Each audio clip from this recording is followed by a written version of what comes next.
Now, further ado, I'd like to invite. Whoa!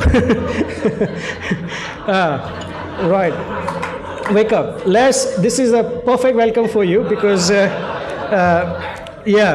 are an energetic person out there who inspires many people and doing an amazing job. And Les sits on Startup WA board.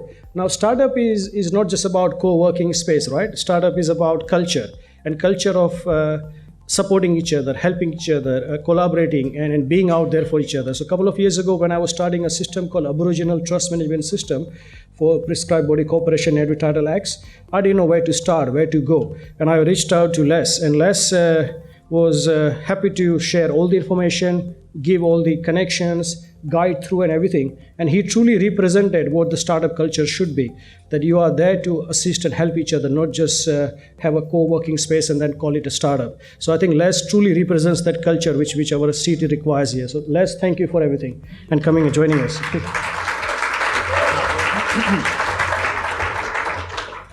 Certainly kicking things off with a bang, that's for sure. Nilesh, thank you, and thank you for the opportunity to present here today or this evening.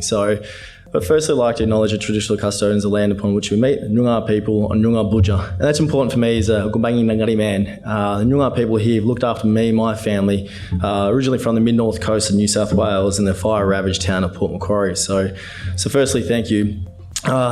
Thank you to Nilesh for this opportunity to speak. As Nilesh said, I'm from Tankstreet Labs and the board of Startup WA. I'm going to talk a little bit about what I call the evolved Indigenous startup ecosystem. What are some of those challenges, but also more importantly, what are those opportunities out there that present for Aboriginal entrepreneurs and non-Indigenous entrepreneurs?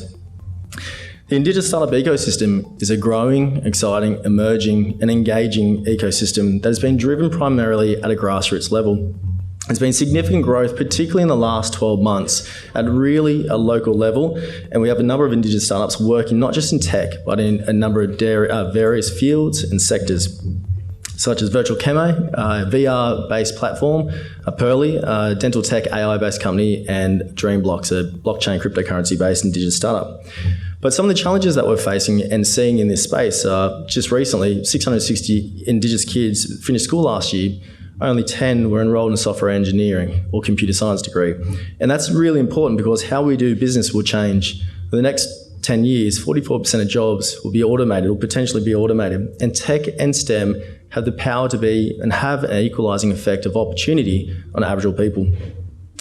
We also know that 60% of our mob are under 35. And it's a critical time where we're one of the most digitally connected peoples in the world. But a lot of our Indigenous startups have a social impact focus, which is really quite exciting to see. But what we're starting also to see is that we, or Aboriginal people, need to shift from being a consumer of technology to being a creator of technology. And we've heard about the fourth industrial revolution 4.0.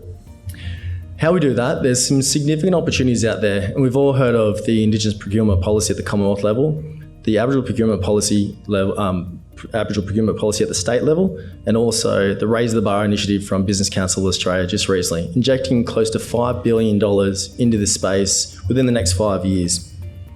The challenge for WA is how do we keep those Indigenous startups here? How to create the conditions and incentivise some of those local Indigenous startups to stay here and flourish and support and go global?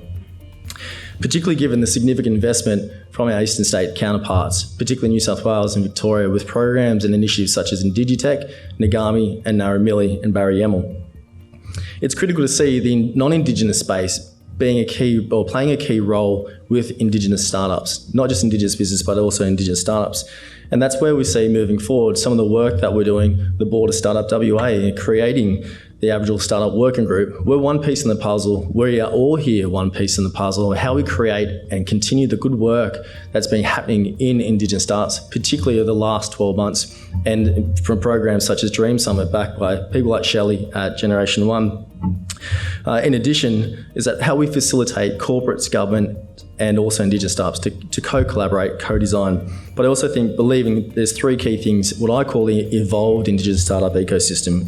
It's nurturing, number one, nurturing talent through capacity building in STEM and technology. It's identifying accelerators and creating accelerator opportunities. So taking an idea, igniting that idea, and then creating an accelerator around that and support. in addition to creating investment. So funding opportunities, whether it's seed funding, venture capital, or angel investors. So I challenge you all here today to think about how you could contribute to this growing and exciting sector. And on that note, thank you for having me.